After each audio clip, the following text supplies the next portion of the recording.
मैं हूं दुआ कंवर। अपना पसंदीदा शो देखने के लिए हमारा YouTube चैनल सब्सक्राइब करें और बर वक्त मालूमात के लिए बेल आइकन प्रेस करें।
शरीफ साहब जाने और नायब जाने, प्राइम मिनिस्टर साहब ने एक लफ्ज नहीं कहा कभी अपोजिशन के ऊपर। उन्होंने कहा चोरों डाकुओं को पकड़ेंगे, ये घबरा जाते हैं।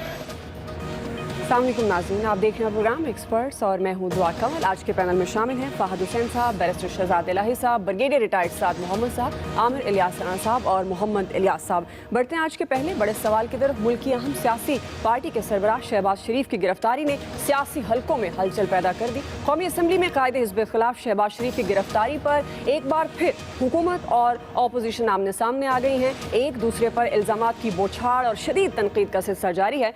उधर अहलिया के इंतकाल और जेल से रिहाई के बाद सियासत से लाताल्लुक रहने वाले नवाज शरीफ ने शहबाज शरीफ की गिरफ्तारी पर दोबारा सियासत का मैदान संभाल लिया है और हुकूमत को टफ टाइम देने का ऐलान कर दिया।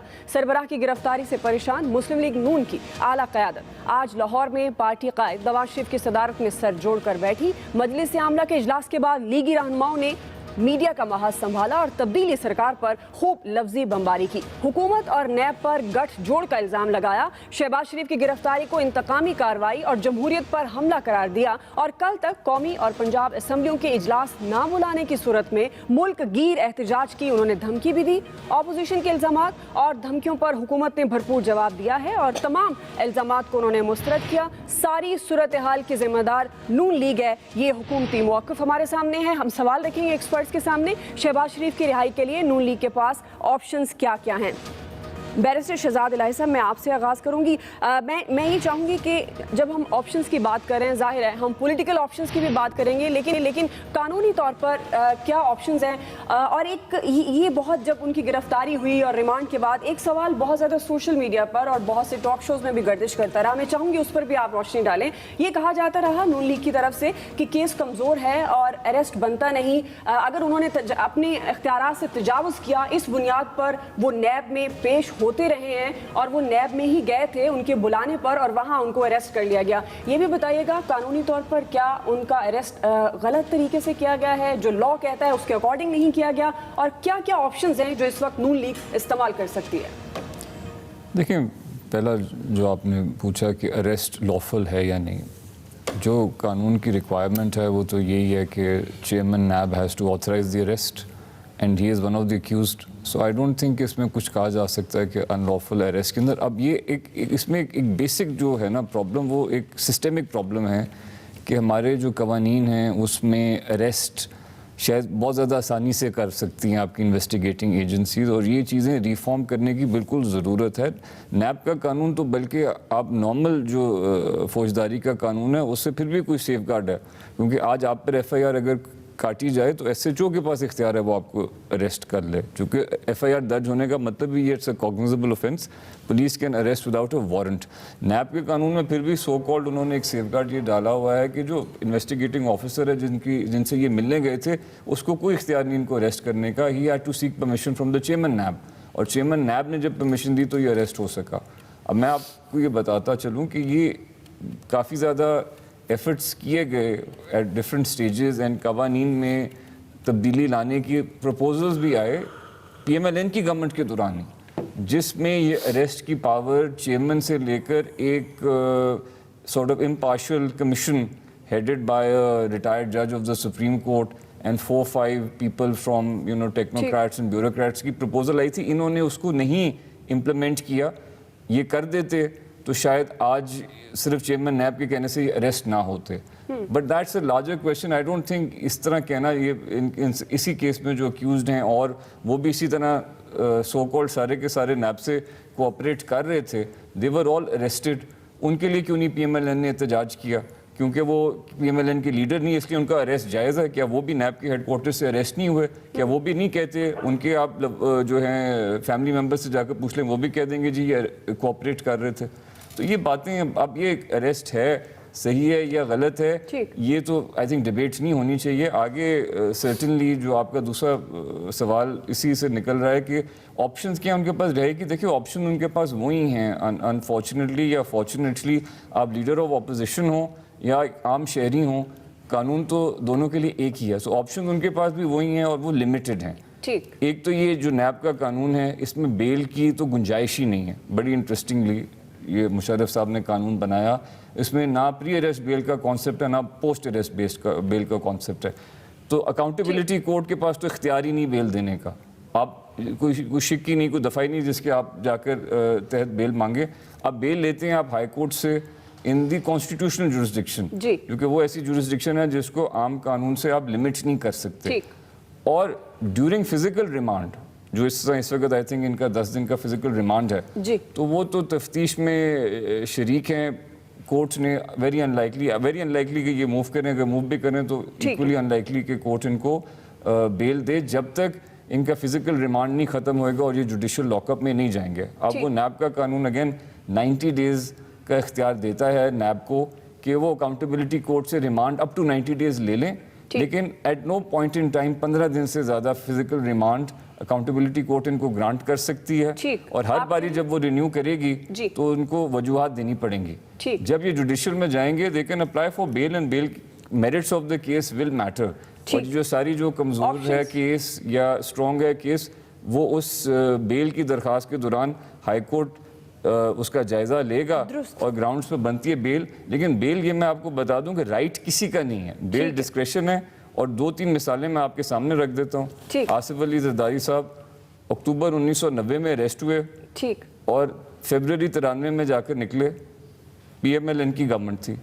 1996 में जरदारी साहब अरेस्ट हुए, पूरी PMLN की गवर्नमेंट गुजरी और 2004 में जाकर उनको बेल मिली 8 साल बाद।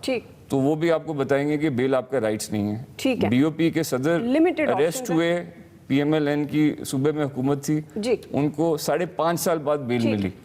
तो ये सारी चीजें आपके सामने, इनके सामने भी हैं। जी, कानूनी तौर पर लिमिटेड ऑप्शन है। सियासी तौर पर फहाद साहब अगर हम बात करते हैं कि नून लीग के पास क्या ऑप्शंस हैं, जब आज नून लीग के रहनुमा बात कर रहे थे राना सनाउल्लाह, उनका जो अंदाज था वो खासा जारहाना लग रहा था और वो कह रहे थे कि अगर कल तक इजलास नहीं बुलाया गया कौमी असम्बली और पंजाब असम्बली का, तो वो असम्बलीज के बाहर बैठकर इजलास शुरू करेंगे। और उन्होंने ये इंदिया भी दिया कि वो सड़कों पर भी निकल सकते हैं। आपके ख्याल में पार्लियामेंट के अंदर और बाहर जो आज उन्होंने कह भी दिया, इन ऑप्शंस को इस्तेमाल किया जाएगा, सड़कों पर निकलेंगे। आज उनकी बॉडी लैंग्वेज से आपने क्या ऑब्जर्व किया, क्या क्या ऑप्शंस हैं जो वो इस्तेमाल कर सकते हैं? देखिए तो इसमें 2 तरह के चैलेंजेस मुझे नज़र आ रहे हैं। पहला तो जो अभी आपने जिक्र किया सियासी, मैं उस पर आता हूँ, लेकिन उससे पहले एक और चैलेंज जो है वो ये है कि जिस तरीके से मियां शहबाज शरीफ साहब को अरेस्ट किया गया वो नैब के इख्तियारात के ऐन मुताबिक है। जिस तरह के बैरिस्टर साहब ने बड़ी तफसील से बताया कि नैब के पास वो इख्तियारात हैं, वो कानूनी उनके पास गुंजाइश है कि वो ये सारा कुछ कर सकते हैं। अब आपने नोट किया होगा कि पिछले चंद दिनों से जब से अरेस्ट हुआ है तो अपोजिशन वाले जो है वो बहुत सारी एग्जाम्पल्स हमारे सामने रख रहे हैं कि जी फलाना है उसके खिलाफ भी नैब का केस है, दूसरा बंदा है उसके खिलाफ भी नैब का केस है, उसको तो आपने अरेस्ट किया नहीं लेकिन आपने मियाँ साहब को क्यों किया। अब ये शायद उनके हवाले से ये बात जो है वो हक बजाने वो ये कहने में, लेकिन क्योंकि जो नैब की पावर्स हैं वो इतनी स्वीपिंग है कि वो अपनी सवाबदीद इस्तेमाल करके किसी को अरेस्ट कर सकते हैं। जहां पे मसला खड़ा होगा वो ये होगा कि कानून तो लीडर ऑफ द ऑपोजिशन और एक आम शहरी के लिए बराबर है, लेकिन मीडिया की प्रेजेंस बराबर नहीं होती। मीडिया जो है वो क्योंकि हाई प्रोफाइल शख्सियत है तो उसको ज़्यादा कवर करेंगे, इसलिए वो एक नेशनल इशू बनता है। अब मसला ये है कि ये अरेस्ट तो हो गया, इस अरेस्ट की बुनियाद पे नैब ने वो एविडेंस सामने लेके आनी है जिसकी बुनियाद पे वो ये कह सकेंगे जनाब ये वजह थी हमने अरेस्ट किया है और ये हमारा सही फैसला था। प्रॉब्लम ये हो रहा है कि क्योंकि नैब ने सही तौर से ये एक्सप्लेन नहीं किया कि मियां शहबाज शरीफ को अरेस्ट करने की वजह क्या थी, यानी इन्वेस्टिगेशन तो चल रही थी, वो कहीं बाहर भाग भी नहीं रहे थे, वो कोऑपरेट भी कर रहे थे, वो उस इन्वेस्टिगेशन को इन्फ्लुएंस भी नहीं कर रहे, तो क्यों अरेस्ट किया? अगर नैब बाकायदा तौर पर एक्सप्लेन कर देती तो शायद कंट्रोवर्सी कुछ हद तक कम हो जाती। ये नैब के लिए एक चैलेंज बन गया है और सियासी तौर पर मेरे ख्याल में वाकई में नून लीग के पास जो ऑप्शंस हैं वो इस वक्त एड्रेस कर रहे हैं। वो शोर शराबा कर सकते हैं, वो हंगामाराई कर सकते हैं, वो मीडिया पे बोल सकते हैं, लेकिन क्योंकि नैब का लॉ इतना सख्त है और इतना क्लियर है, इसलिए मेरा नहीं ख्याल में बैरिस्टर साहब से अग्री करूंगा कि ये तमाम तर जो शोर शराबा है सियासी तौर पर वो इस पर कैपिटलाइज करने की ज़रूर कोशिश करेंगे, लेकिन मेरा नहीं ख्याल कि इस तमाम तर रद्द अमल का जो नैब का केस है उस पर कोई डायरेक्ट असर पड़े। सही। आमिर इलियास राना साहब, जितना भी शोर शराबा करेंगे जो फासब का टेक है वो नैब पर असरअंदाज डेफिनेट नहीं होगा, लेकिन आपके ख्याल में क्योंकि कहा जाता है कि नून लीग जाहिर है नवाज शरीफ साहब के बाद डिस्कस हो रहा था जब शहबाज शरीफ साहब अब तो अरेस्ट हैं लेकिन पार्टी प्रेसिडेंट हैं, वो मुफाहमत की बात करते हैं। आपको लगता है कि जो आज राना सनाउल्लाह का मूड नजर आ रहा था जब वो मीडिया से बात कर रहे थे और वो कह रहे थे कि हम हर तरह की ऑप्शन इस्तेमाल करेंगे पार्लियामेंट के अंदर और बाहर भी, आपको लगता है कि सड़कों पर आ सकती है नून लीग, धरना दे सकती है, या कौन सी ऐसी पॉलिटिकल ऑप्शंस हैं जो वो इस्तेमाल कर सकती है, फोर्स कर सकती है गवर्नमेंट को?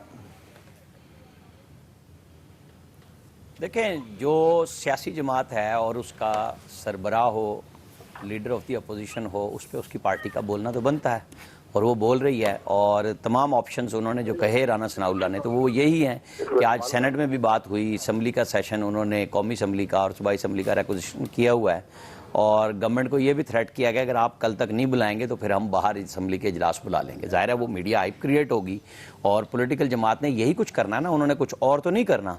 ऑप्शंस यही हैं कि आप थ्रेट करते हैं पॉलिटिकली, आप उनके लिए मसला बनाने की बात करते हैं। इशू आएगा कि जी ठीक है 10 दिन के बाद जब नैब दोबारा कोर्ट में केस लेके जाएगा और जो उन्होंने ग्राउंड्स दिए हैं, बहुत सारे लोगों ने बातचीत की, इसमें एक चीज़ बड़ी मैं आपको अहम बताऊं इस सेंस में कि ये जो ठेका कैंसिल हुआ और फिर दूसरी पार्टी को दिया गया, तो ठेका कैंसिल करने वाली पार्टी के ऊपर चाहे वो ब्लैक लिस्ट ही होगी, शायद उसको किसी केस में 10 साल के लिए प्ली बारगेन भी की और फिर वो क्या करती है, लाहौर वो पेशावर मेट्रो ठेका कैसे लेती है, ये कानून के सवालात हैं जो आएंगे। लेकिन इसमें जो फवाद हसन फवाद प्रिंसिपल सेक्रेटरी थे नवाज शरीफ के, शहबाज शरीफ के सेक्रेटरी इंप्लीमेंटेशन थे, उन्होंने बतौर सेक्रेटरी इंप्लीमेंटेशन एक ऑडियो रिकॉर्डिंग सीडी की सूरत में लगाई थी जिसमें जो ठेकेदार है और प्रोजेक्ट डायरेक्टर है उनके इंजीनियर्स मिलके आपस में साजबाज करके उसको फ़ायदा पहुंचाने के लिए टेक्निकली तमाम चीज़ें चेंज कर रहे हैं। ये चीफ मिनिस्टर को भी सुनाई गई थी जिसकी बुनियाद पे फैसला हुआ, इंक्वायरी हुई, सारी चीज़ें सामने आईं और जो तारिक बाजवा इस वक्त गवर्नर स्टेट बैंक है उन्होंने पहली इब्तदाई रिपोर्ट दी थी कि इसे चीफ मिनिस्टर इंस्पेक्शन टीम को भेज दें और फिर ये एंटी करप्शन इस्टेब्लिशमेंट के पास चला गया। वहाँ पर ये एविडेंस मौजूद था जहाँ से बाई कोर्ट नैब ये तमाम रिकॉर्ड ले गई। मुझे नहीं समझ आई कि वो जो ऑडियो थी वो उनको क्यों नहीं उन्होंने इस्तेमाल की जब 2001 में आसिफ अली जरदारी वाले और मोहतरमा बेनज़ीर भुट्टो के केस में एक ऑडियो के ऊपर केस रिमांड हो सकता है और वापस जा सकता है कि जी वो हिदायत दे रहे थे और 12 साल बाद जब वो केस ढूंढते हैं तो उससे वो सीडी ही जिसका टेक्निकली कोई फॉरेंसिक नहीं हुआ था कि वो वॉइस ठीक थी या गलत थी, उसको गायब कर दिया गया रिकॉर्ड से। आप अब एक चीज आपके पास है, आप लेके आए हैं, उसका कहीं किस्से में जिक्र ही नहीं करते, तो ये बड़ा क्वेश्चन होगा खुद नैब के लिए कि आपके पास जो एविडेंस आया था जो बता रहे हैं कि भाई ये हमने ये बुनियादें थी जिसकी बुनियाद पे चेक हुआ कि ये सारा मामला मशकूक है और उसका ठेका फिर अल्टीमेटली जाके बाद में कैंसिल कर दिया गया। तो शहबाज शरीफ को ये ग्राउंड मिलेगी और यही बात उनके वकला लेके आएंगे कि नैब ने ये सारी चीजें मिस क्यों की हैं। मेरे ख्याल में ये बड़ा एक अच्छा केस होगा। एक सियासतदान के लिए जेल जाना या नैब में जाना कोई इशू नहीं है, उसके लिए इशू ये है कि वो अपने आप को क्लीन करे आपका पॉइंट आ गया, आपका पॉइंट आ गया। ब्रिगेडियर साहब, जो आमिर साहब भी कह रहे हैं, जाहिर है पॉलिटिकल पार्टी है, वो हर मुमकिन ऑप्शन इस्तेमाल करेगी। आपको लगता है कि नून लीग सड़कों पर आएगी, पार्लियामेंट के बाहर आएगी, शोर शराबा करेगी शहबाज शरीफ की रिहाई के लिए? देखिए ये जो मुस्लिम लीग नून है, ये दोनों जो इनको टाइम मिले थे, जब 18th अमेंडमेंट हो रही थी, उसके बाद 5 साल इनकी अपनी हुकूमत आई, इन्होंने भी कॉन्स्टिट्यूशनल अमेंडमेंट किए, तो इनके पास तो नंबर्स मौजूद थे। इन्होंने ना आर्टिकल 62-63 के ऊपर कुछ किया, ना ये नैब कानून के ऊपर कुछ किया, जिसमें ये ऐसे कानून है जो बाकी जो आपके ह्यूमन राइट्स हैं उसके मुतसादिम है। आप इंक्वायरी के स्टेज पे ही आप अरेस्ट हो सकते हैं और आपकी बेल नहीं हो सकती है, और आपके खिलाफ तो 8 महीने हो गए अहद चीमा साहब को, वो अंदर हैं और उनके अभी तक रेफरेंस फाइल नहीं हुआ है, उसको गालिबन प्रेशराइज कर रहे हैं। तो मैं तो इसके टाइमिंग्स को देख रहा हूं कि इस टाइमिंग्स के पीछे एक डिजाइन है। नवाज शरीफ के कोर्ट डिसीजन के पीछे डिजाइन था, और अभी जो शहबाज शरीफ साहब अरेस्ट हुए इसके पीछे भी एक डिजाइन है। लॉ तो उसको कवर करती है, लेकिन इसके जो वो है इम्प्लीकेशंस हैं वो दूररस हो सकते हैं। लेकिन इस वक्त सिवाय कानूनी कार्यवाही जो नून लीग के पास एक ऑप्शन मौजूद है कि वो पार्लियामेंट के अंदर जो है वो एहतजाज कर सकती है, इस पॉइंट्स को रेज कर सकती है, कोर्ट्स में जाके इसको एजिटेट कर सकती है, अपने पॉइंट्स को आगे चला सकते हैं। फिलहाल मेरे ख्याल में जो एनवायरनमेंट है कि एक पॉलिटिकल एजिटेशन वो करेंगे, तो वो इन्होंने जब तक एनवायरनमेंट शेप नहीं करेंगे और जब तक ये जो पार्टी है पीटीआई ये कोई ऐसे मेजर ब्लंडर्स ना करें और ये हनीमून पीरियड ओवर ना हो, तो ये मोमेंटम नहीं बिल्ड कर सकते। एक पॉलिटिकल एजिटेशन जो गवर्नमेंट को फोर्स करे कि वो कोई ऐसा कदम उठाए कि पीछे हट जाए या हुकूमत को गिरा सकें। तो और दूसरे नून लीग का मेरे ख्याल में उनमें यह ताकत भी नहीं है कि वो स्ट्रीट पावर को इस तरह इस्तेमाल करें कि वो पुलिस का या बाकी लॉ एनफोर्समेंट एजेंसी का मुकाबला कर सकें। ठीक, आपका पॉइंट आ गया। मोहम्मद इलियास साहब, जिस तरह ब्रिगेडियर साहब कह रहे हैं, नून लीग में ये इस तरह की अहलियत कह सकते हैं नहीं है कि वो स्ट्रीट पावर शो कर सके, और हमने बहुत से मौक़ों पर देखा भी सही। अब सलमान शहबाज को भी नैब ने 10 अक्टूबर को तलब कर लिया है। आपके ख्याल में क्या क्या ऑप्शंस हैं, और ये जो सारी सूरत हाल ये तो लग रहा है कि गंभीर होती जा रही है नून लीग के लिए, कानूनी तौर पर भी और सियासी तौर पर भी? अब देखिए, कुछ दिन से नैब ने अपना जो है एग्रेसिव हुई है। देखिए, अब नोटिस कर रही है तमाम। अब 15-16 तारीख को उन्होंने बुलाया साद रफ़ीक और उनको सलमान शहबाज को, अब इनको भी बुलाया। सलमान शहबाज जिस पर कोई नोटिस नहीं था, लेकिन इसको नोटिस दिया गया क्योंकि इसने आमदन से ज़्यादा असासे बनाए हैं। अब जाहिर है उनके पास सबूत हैं, वो ये जो चीज़ें कर रहे हैं इनको आने वाले वक्तों में दिखानी पड़ेंगी, क्योंकि इनके पास अगर नहीं होंगी तो फिर इनके केस कमज़ोर हो जाएंगे, फिर इनके ज़ाहिर है फिर बाहर आएंगे ये। और इसी तरह जो अभी ये केस इधर ही नहीं ख़त्म हुए, ये इनके केसों का पलंदा है। 56 कंपनियों के और भी केसेस हैं जो कि अब अंदर उनकी भी इंक्वायरी होगी मियाँ शहबाज शरीफ से, और ये चलता जाएगा। जहाँ तक स्ट्रीट पावर है, ये शो करने की बात है, ये रैली थी, रैली में उनके पास काफ़ी लोग आ गए थे, इकट्ठे हो गए थे, ये जा सकते थे एयरपोर्ट पर, लेकिन ये नहीं गए। इन्होंने ऐसा फैसला ही नहीं किया। जो फिर है उसके बाद ज़ाहिर है कारकुन इतना होते हैं कि रोज़ रैली और इस तरह बज़न होते हैं, और जो वाक़या हुआ है कि इनका था कि जी गिरफ्तारी की गई है, सड़कों पर एहतजाज होगा। एहतजाज बहुत देर बाद हुआ, लेकिन इतना ज़्यादा मौसर नहीं था कि स्ट्रीट पावर उससे, हालांकि लाहौर इनका अपना शहर है, बल्कि अब देख रहे हैं स्वात में, मिंगोरा में, इस तरह की जगहों पर छोटे छोटे एहतजाज हो रहे हैं, लेकिन उस तरह देखने नहीं में आता। लेकिन एक छोटा सा जो है, जैसे आज लाहौर हाई कोर्ट में गए, उधर वकला की एक बहुत बड़ी बरादरी ने उनको वेलकम किया, उनके साथ ये सेल्फियां बनाई, इस तरह ये एक छोटा शो देखने में आते हैं, बड़े शो नहीं देखने में आ रहे। और यही सूरत हाल है। अगर ये इनको अगर मुस्लिम लीग नून ने अभी कुछ ना किया अपने आप पार्टी को रिवाइव करने के लिए, जैसे मियाँ नवाज शरीफ आज खुद आए हैं मैदान में, अगर इस तरह ना इक़दाम किए तो ये कमज़ोर होता जाएगा ये। ठीक, आप कह रहे हैं कि नून लीग छोटे छोटे शो तो कर सकती है, बड़े शो नहीं कर सकती। बहरहाल शहबाज शरीफ की रिहाई के लिए नून लीग के पास कानूनी और सियासी क्या क्या ऑप्शंस हैं जो इस्तेमाल कर सकते हैं, हमारे एक्सपर्ट्स को बता दिया। अभी ब्रेक लेंगे, ब्रेक के बाद हम वापस आएंगे। शहबाज शरीफ के लिए शोर मचाने वालों को गिरफ्तारी का डर है, ये कहा वज़ीर आज़म इमरान खान ने। हुकूमत की इंतकामी कार्रवाइयाँ शुरू हो गई हैं, इमरान खान होश के नाखून ले, खुर्शीद शाह साहब ने ये बयान दिया। हम सवाल रखेंगे एक्सपर्ट्स के सामने, नैब की कार्रवाइयाँ बिला तफरीक एहतसाब या हुकूमती इंतकाम? एक्सपर्ट्स अपनी राय दे रहे हैं ब्रेक के बाद।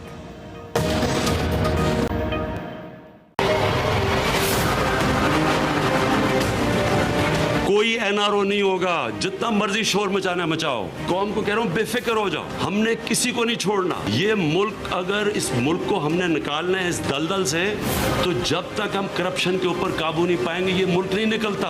अगर इमरान खान के नीचे आज नैब होती तो कम अज कम 50 लोग जेलों में होते आज। वो डरे हुए, उनकी बारी आने वाली है और इनकी बारी आएगी।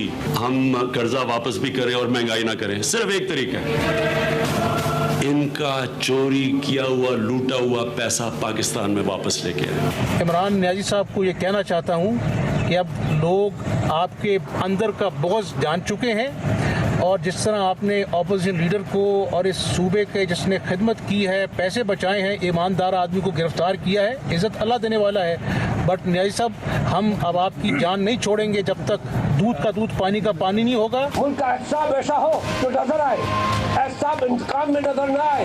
इमरान, होश के नाखून लो, सियासत को समझने की कोशिश करो, जो कौम से वायदे किए वो पूरे करो।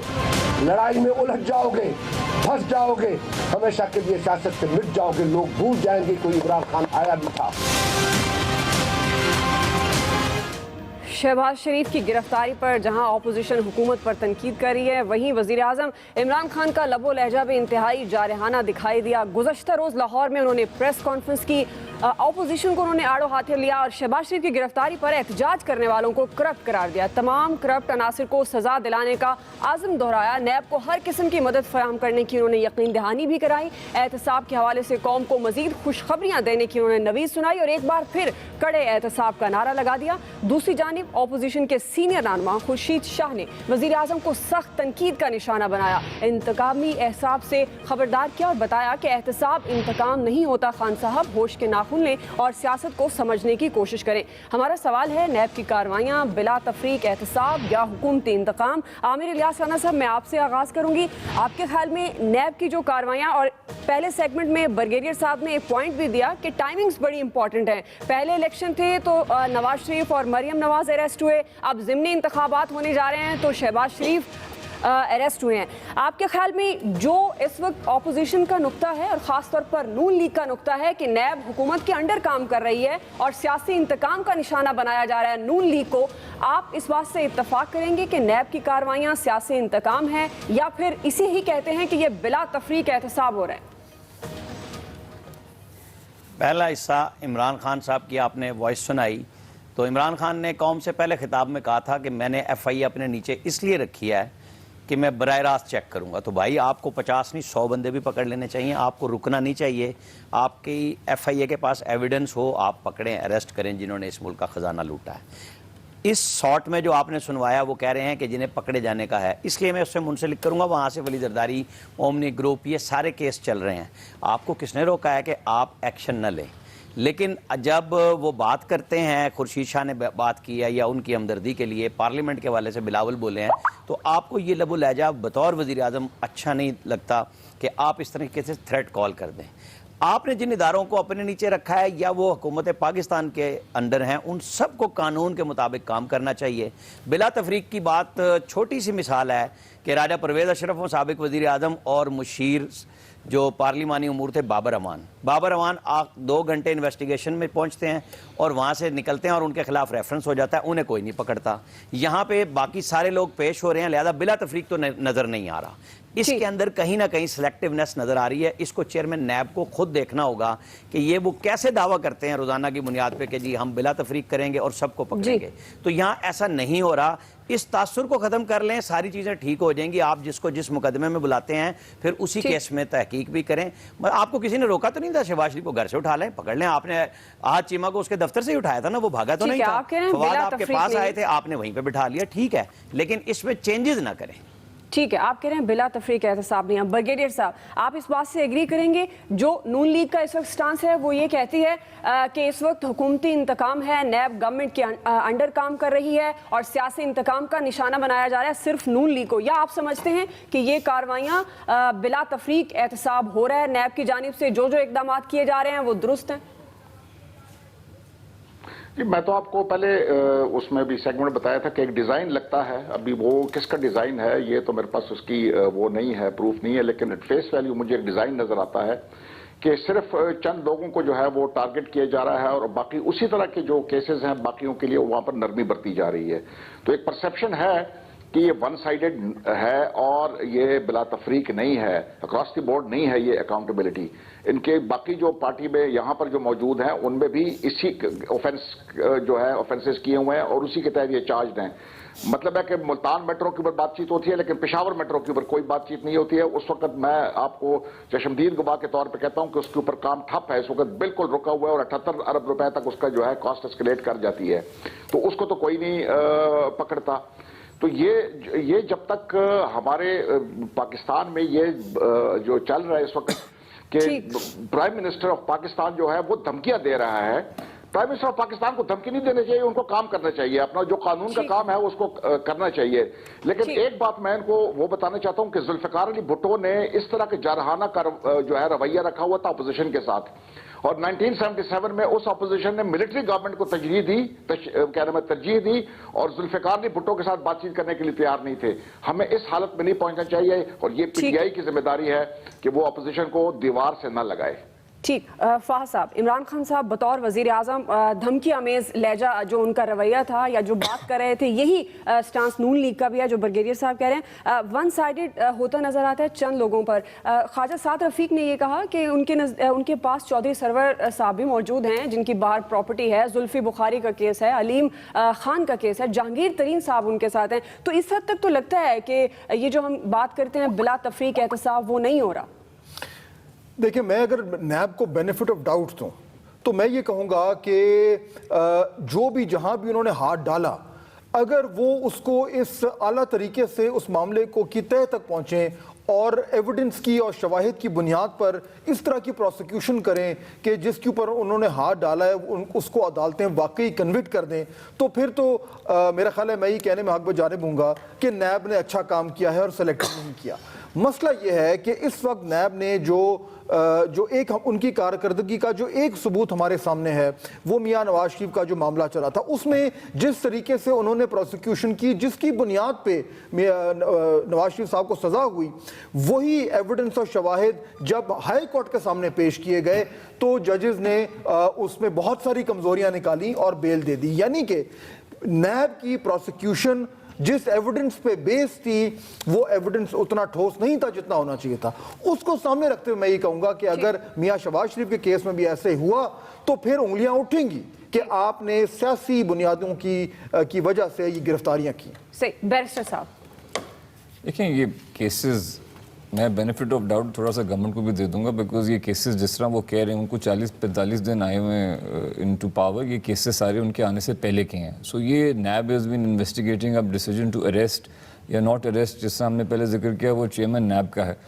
परसेप्शन क्यों ये बन रहा है? बिकॉज गवर्नमेंट ने ना सिर्फ इसको सपोर्ट किया, उन्होंने इस डिसीजन को एम्ब्रेस किया, बल्कि उन्होंने क्रेडिट भी लेने की कोशिश की है और आगे भी कोई कार्रवाई होगी तो उसका भी क्रेडिट उन्होंने पहले ले लिया।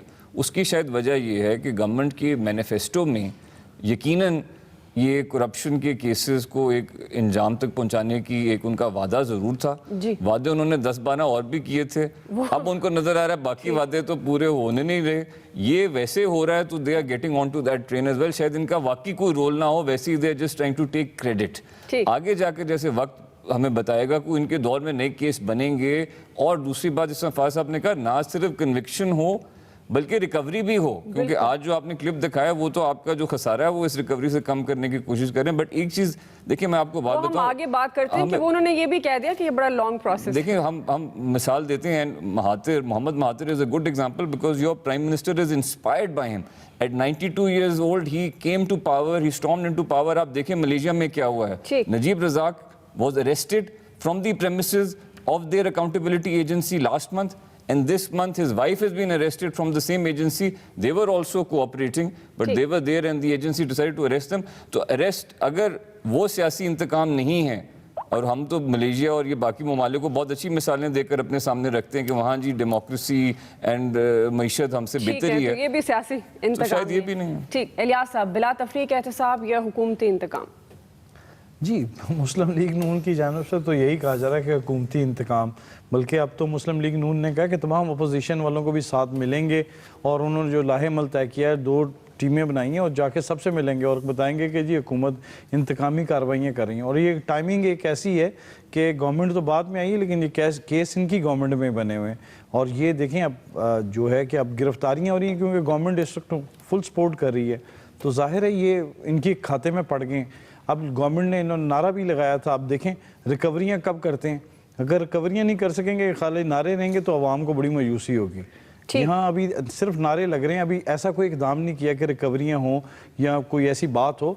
ये तो बड़ा लंबा प्रोसेस है, अगर रिकवरियाँ करने पर आते हैं या कोई ऐसे इकदाम करते हैं। बिल्कुल आप कह रहे हैं अगर यही रविश रही तो फिर एहतसाब पर डेफिनेट उंगलियां उठेंगी और बिला तफरीक एहतसाब या हुकूमती इंतकाम नैब की कार्रवाइयों से मुतल्लिक हमारा ये सवाल। आप एक्सपर्ट्स की राय जान चुके हैं, ब्रेक लेते हैं, ब्रेक के बाद वापस आएंगे। आज का हमारा तीसरा बड़ा सवाल है, मुश्किल वक्त है, शायद IMF के पास जाना पड़े। वज़ीर आज़म इमरान खान ने ये कहा है। हम सवाल रखेंगे एक्सपर्ट्स के सामने, आई PTI का अवामी नारा आई महंगाई आई बन जाएगा? एक्सपर्ट्स अपनी राय देंगे ब्रेक के बाद।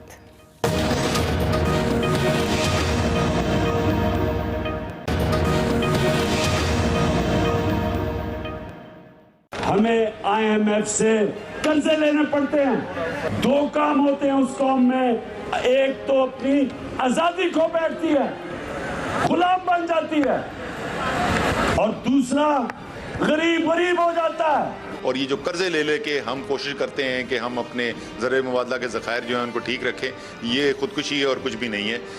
हो सकता है IMF के पास जाना पड़े। हम अभी देख रहे हैं कि हमारे पास ऑप्शंस क्या हैं। इससे पहले इमरान खान साहब बात कर रहे थे, जलसे से खिताब कर रहे थे जब वो पाकिस्तान तहरीक इंसाफ की गवर्नमेंट हुकूमत में नहीं थी, तो वो कह रहे थे कि जब हुकूमतें कर्जे लेती हैं तो वो अपनी आज़ादी को बेच देती हैं, गुलाम बन जाती हैं। और अब जो मौजूदा वज़ीर ख़जाना है असद उमर साहब, वो भी कुछ इसी तरह से कह रहे थे कि कर्ज ना सिर्फ आप अपनी आज़ादी बेचते हैं बल्कि मुआशरत बेचते हैं, आप अपने अमन को भी बेच देते हैं।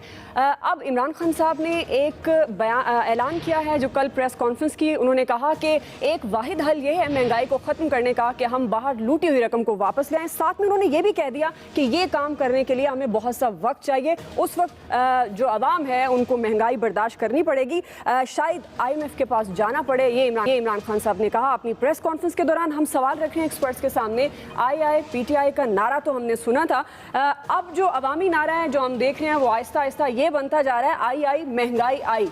अब हमने अपने एक्सपर्ट से ये सवाल करना है, क्या ये नारा वाकई बन जाएगा या जिस तरह से इमरान खान साहब ने वादे किए थे, या कोई और यू टर्न, अच्छा यू टर्न भी आ सकता है। फास साहब, बहुत से यू टर्न पाकिस्तान तहरीक इंसाफ की गवर्नमेंट में देखे गए। जब इमरान खान साहब इक़्तिदार में नहीं थे तो वो एक TV इंटरव्यू में कह रहे थे कि हमारे पास मुआशी एक्सपर्ट्स हैं असद उमर साहब के अलावा। तो जब एंकर ने उनसे सवाल किया तो उन्होंने कहा कि वो अभी सीक्रेट हैं, बाद में बताएंगे, अभी सारी बातें मत पूछें। वो एक्सपर्ट्स अभी नज़र नहीं आए उस तरह से, और IMF के बहुत खिलाफ थे इमरान खान साहब, इवन पाकिस्तान तहरीक इंसाफ के तमाम लोग।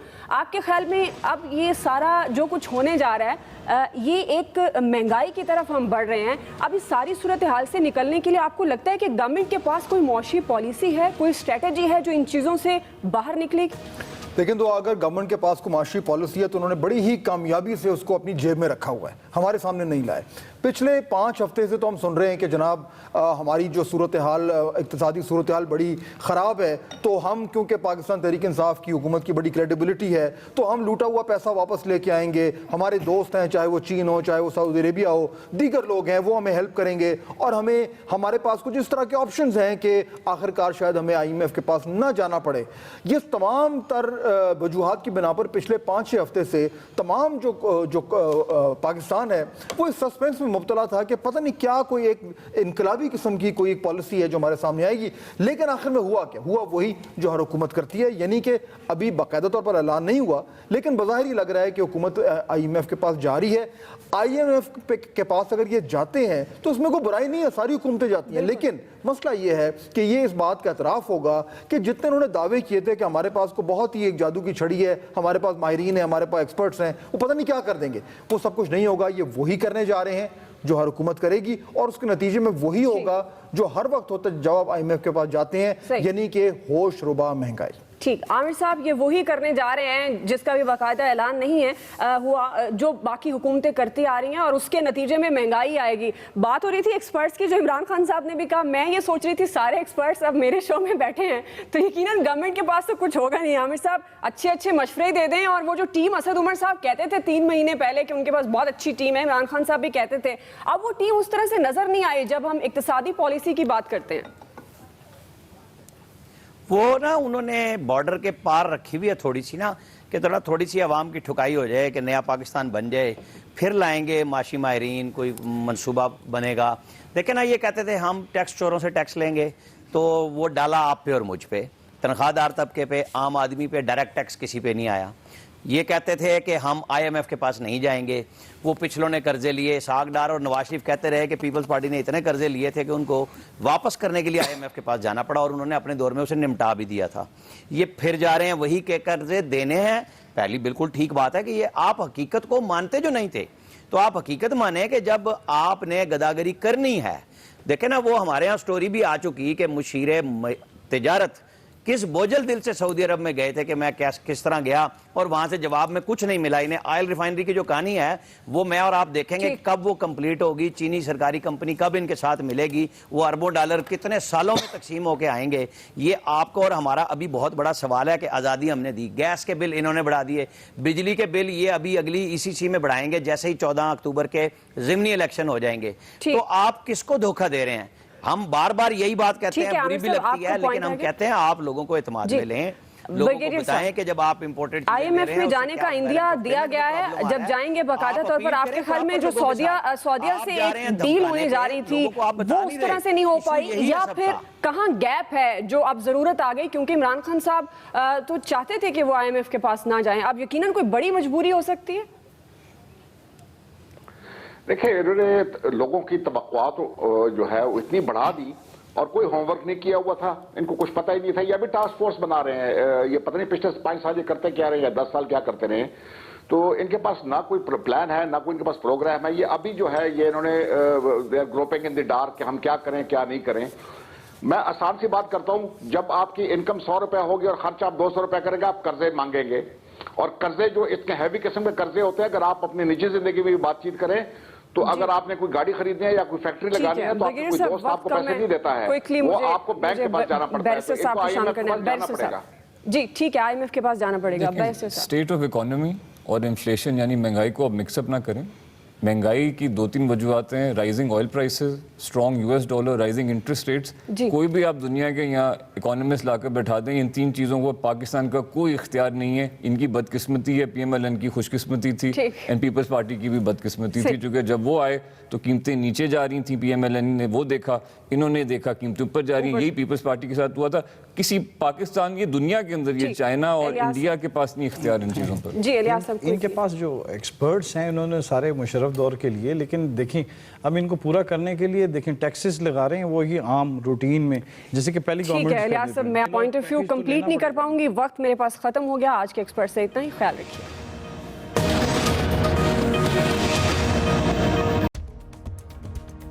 मैं हूं दुआ कंवर। अपना पसंदीदा शो देखने के लिए हमारा YouTube चैनल सब्सक्राइब करें और बर वक्त मालूमात के लिए बेल आइकन प्रेस करें।